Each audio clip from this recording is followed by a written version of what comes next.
विद्यार्थियों, आप लोग को इसके पहले वीडियो में जीव विज्ञान के पोषण चैप्टर खत्म हुआ था कल, और आज आप लोग को इस वीडियो में क्लास 10th के जीव विज्ञान का दूसरा चैप्टर श्वसन दिया जा रहा है।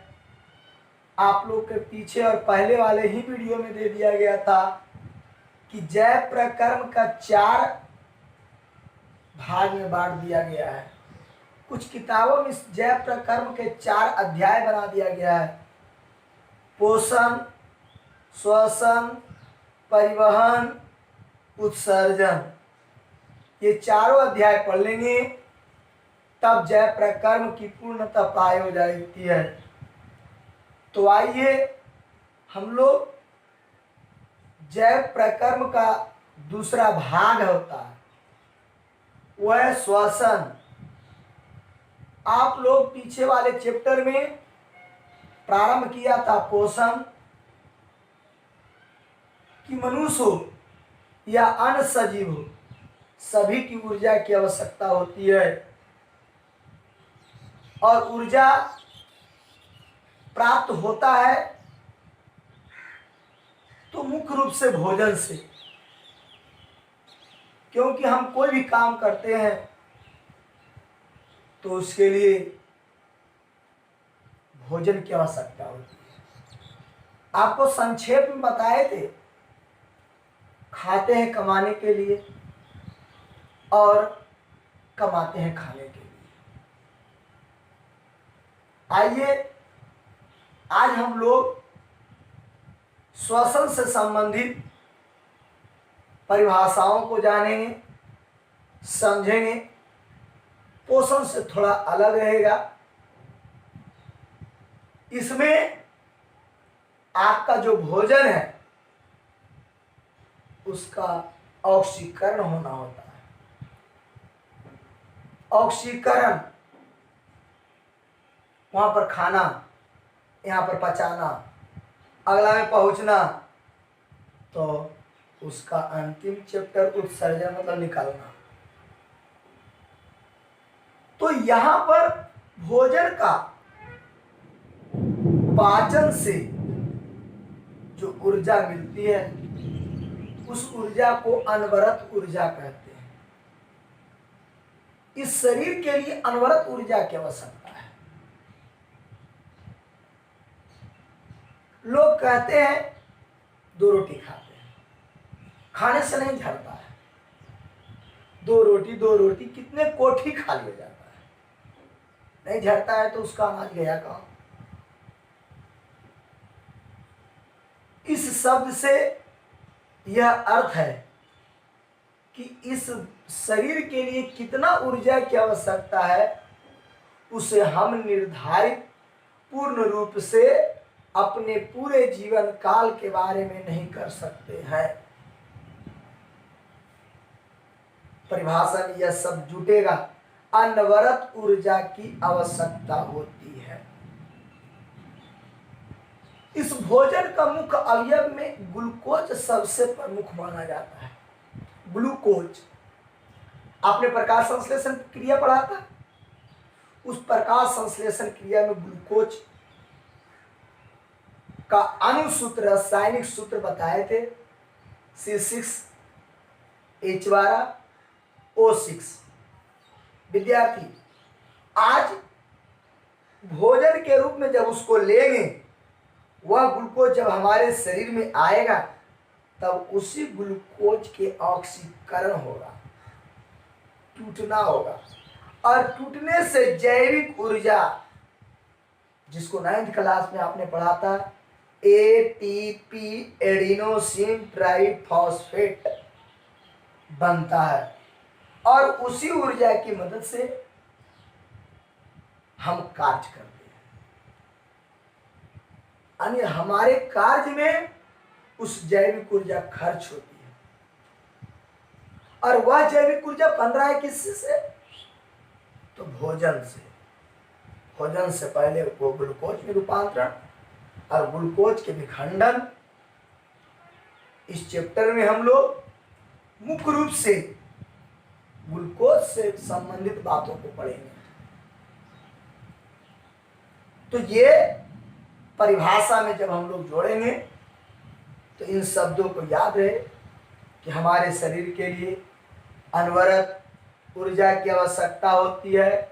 यह ऊर्जा भोजन यानी ग्लूकोज के ऑक्सीकरण से एटीपी यानी जैविक ऊर्जा के रूप में प्राप्त होता है। होने के इस क्रिया को श्वसन कहते हैं। यह दो प्रकार के होता है। इस प्रकार से पोषण दो प्रकार के से, उसी प्रकार से शोषण भी दो प्रकार से। पहला आंतरिक शोषण या कोशिका शोषण और दूसरा बाह्य शोषण।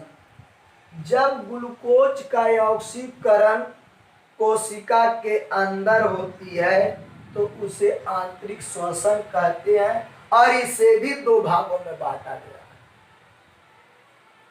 ऑक्सीशोषण, अनॉक्सीशोषण।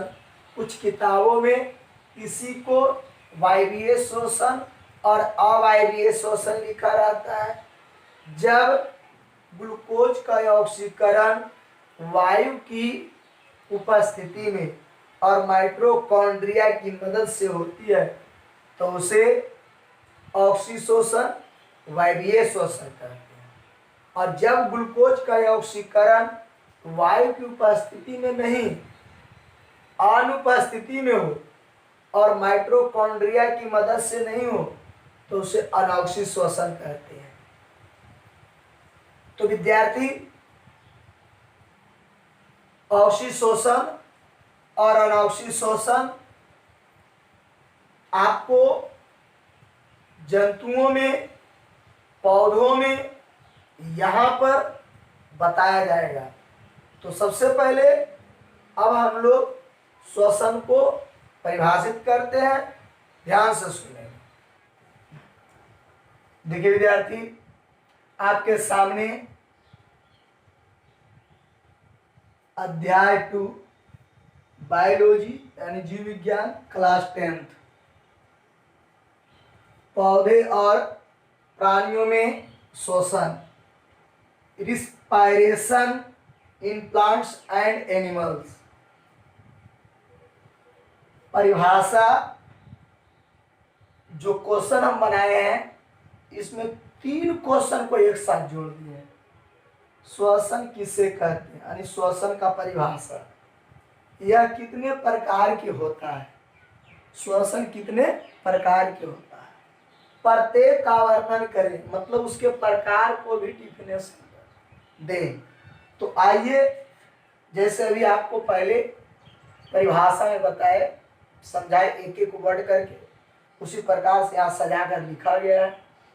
शरीर की विभिन्न क्रियाओं को संपन्न कराने के लिए शरीर कितनी क्रिया करती है उसका कोई वर्णन भी नहीं, या कितनी कर सकती है ये भी कोई वर्णन नहीं। सबसे पहली बात, जो हम बाहर को करते हैं काम, क्रिया, उसके बारे में तो जान लेते हैं, लेकिन शरीर के इंटरनली में जो काम हो रहा है उन सभी को पता लगाना एक साधारण काम नहीं है। ऐसे तो किसको क्या चीज नहीं पता लगाया जा सकता है। तो यहाँ विभिन्न क्रियाओं को संपन्न कराने के लिए अनवरत ऊर्जा की आवश्यकता होती है। कितना ऊर्जा? पता नहीं, जितना काम उतना ऊर्जा, क्योंकि कार्य करने की क्षमता ऊर्जा कहते हैं। तो जिस अनुपात में आप काम करेंगे उस अनुपात में आप के शरीर में ऊर्जा का खपत होगा। अनवरत ऊर्जा की आवश्यकता होती है। यह ऊर्जा एंजाइमों की मदद से भोजन के ऑक्सीकरण से जैविक ऊर्जा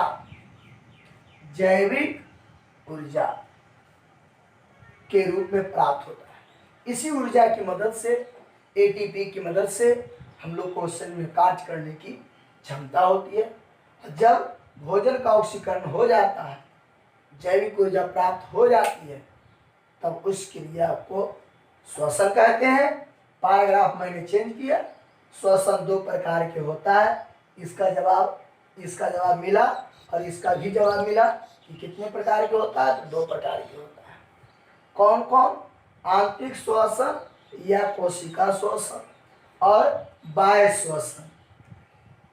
अब इसका परिभाषा कर देंगे। जब ग्लूकोज का ऑक्सीकरण कोशिका के अंदर होता है, आंतरिक भाग में होता है, इंटरनली में होता है, तब उसे हम लोग आंतरिक शोषण या कोशिका शोषण कहते हैं। फिर इसका 2 भाग है, अभी इसे परिभाषित नहीं करेंगे, इसको आगे चल करके परिभाषित करेंगे, क्योंकि इसमें है, एक थोड़ा सुन लीजिएगा। बाह्य श्वसन वैसी क्रिया है जिसमें श्वास लेने और श्वास छोड़ने का गुण होता है। यानी बाह्य श्वसन क्रिया हम उसी में कहेंगे जिसमें श्वास लेने और छोड़ने का गुण पाया जाता है, उसी को बाह्य श्वसन कहा जाता है विद्यार्थी। तो इसका चर्चा बहुत छोटा सा में आगे हम करेंगे, पहले इसको कर लेते हैं, इसका भी परिभाषित करेंगे पूरे को, क्योंकि यहाँ लिखा हुआ प्रत्येक का वर्णन करें, तो प्रत्येक को मैं लिखाऊंगा और बारी बारी से। तो आइए अगला टॉपिक हम लोग लिखेंगे आंतरिक श्वसन। देखिए विद्यार्थी, आपके सामने श्वसन के दोनों प्रकारों को परिभाषित किया गया है। आंतरिक श्वसन या कोशिका श्वसन, श्वसन की वह क्रिया जिसमें ग्लूकोज का ऑक्सीकरण कोशिका के अंदर होती है, उसे आंतरिक श्वसन कहते हैं। इसे 2 भागों में बांटा गया है। पहला अनॉक्सी श्वसन, इसी को अवायवीय श्वसन कहा जाता है, और दूसरा ऑक्सी श्वसन, इसी को वायवीय श्वसन कहा जाता है।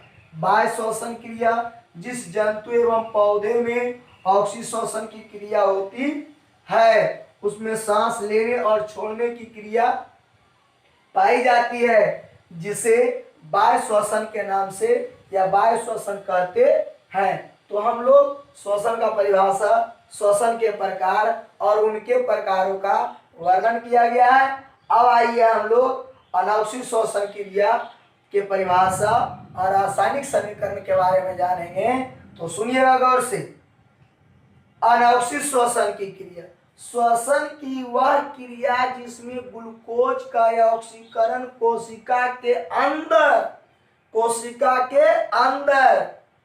वायु की उपस्थिति में, ये होगा वायु की उपस्थिति में और ये होगा वायु की अनुपस्थिति में, होगा दोनों कोशिका के अंदर, लेकिन ये वायु की उपस्थिति यानी वायु की मदद से, और वायु की अनुपस्थिति यानी वायु की मदद से नहीं। इसमें माइटोकॉन्ड्रिया, जो आपने 9th क्लास में पढ़ा था, माइटोकॉन्ड्रिया ये अंग्रेजी नाम है, इसको हिंदी में सूत्र कणिकाएं कहते हैं। माइटोकॉन्ड्रिया, इसी को पावर हाउस कहा जाता है।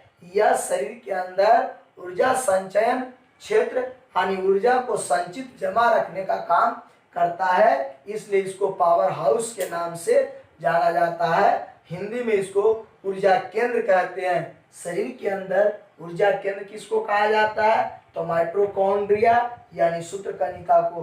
तो ये माइटोकॉन्ड्रिया की मदद से होती है और ग्लूकोज का ऑक्सीकरण करने का काम करता है वायु की उपस्थिति में। आइए हम लोग ग्लूकोज को तोड़ेंगे वायु की उपस्थिति में, और तोड़ने के बाद क्या प्राप्त होता है समीकरण में, सो देखिएगा। एक तो स्पष्ट पता है कि जब हमारे शरीर में श्वसन की क्रिया होती है तो कार्बन डाइऑक्साइड निकलता है, और दूसरा ऊर्जा होती है।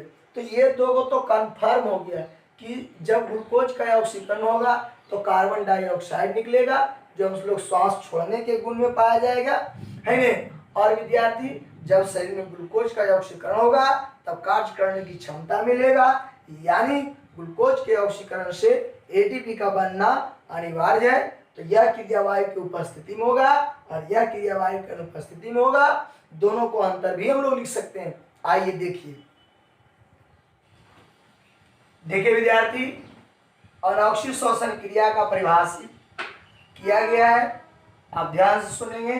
श्वसन की वह क्रिया जिसमें वायु की ना तो उपस्थिति हो और ना तो जिसमें वायु की खर्च हो, और साथ ही साथ माइटोकॉन्ड्रिया भी ना हो तो उस क्रिया को हम लोग अनौक्षी श्वसन की क्रिया कहते हैं। और यहाँ पर देखिए जीवाणु एवं पौधे, मतलब यदि अनौक्षी श्वसन की क्रिया जीवाणु में होगा या पौधे में होगा तब इथाइल एल्कोहल और कार्बन डाइऑक्साइड बनेगा तथा कम मात्रा में जैविक ऊर्जा बनेगा, जबकि जंतुओं में लैक्टिक अम्ल बनता है, कार्बन डाइऑक्साइड नहीं।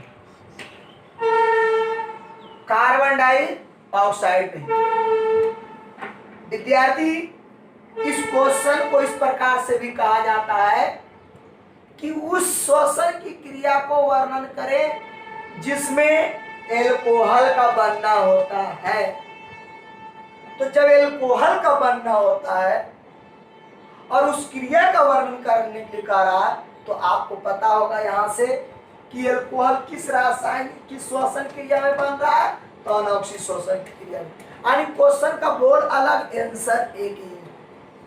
एक तो डायरेक्टली कहेगा अनौक्षी श्वसन किसे कहते हैं, परिभाषित करें समीकरण के साथ पौधे जंतुओं जीवाणुओं में, तब आपका ये समीकरण वगैरह दिया जाएगा। लेकिन यदि इसी क्वेश्चन को बदल दिया जाए कि श्वसन के उस क्रिया का वर्णन करें जिसमें एल्कोहल का बनना होता है, आपके बुक में इस प्रकार के क्वेश्चन बनाया गया है, आप उसका जवाब यही लिखिएगा, क्योंकि एल्कोहल का बनना अनौक्षी श्वसन की क्रिया में होता है। यदि लैक्टिक अम्ल के बारे में पूछे कि उस श्वसन के उस क्रिया का वर्णन करें जिसमें लैक्टिक अम्ल का बनना होता है, तो लैक्टिक अम्ल भी किसमें बनता है, अनौक्षी श्वसन में। बट ये जंतुओं में और ये जीवाणु और पौधे में। यदि जीवाणु और पौधे के लिए कहा जाएगा तो ये आपको समीकरण डालना पड़ेगा, जंतुओं में भी कहा जाएगा तो ये डालना पड़ेगा। तो ये रही आपकी परिभाषा।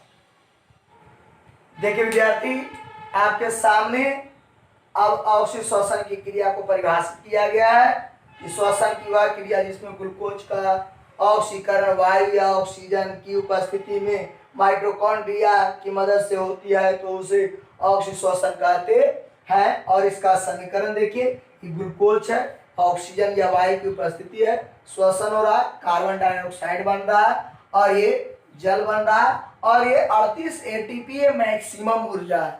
इससे ज्यादा आपको श्वसन की क्रिया में जंतुओं में अवशिष्ट श्वसन की क्रिया में नहीं बन सकता है, इससे कम होती है लेकिन इससे अधिक नहीं होती है। तो आप लोग को इस वीडियो में एक क्वेश्चन दिया जा रहा है, आप ध्यान से सुनेंगे और कल व्हाट्सएप पर इसका आंसर भेजेंगे। क्वेश्चन यही है, अवशिष्ट श्वसन और अनवशिष्ट श्वसन में अंतर बताएं या वायवीय श्वसन और अवायवीय श्वसन में अंतर बताएं। तो विद्यार्थी ये रहा है आपको क्वेश्चन। तब तक के लिए जय हिंद।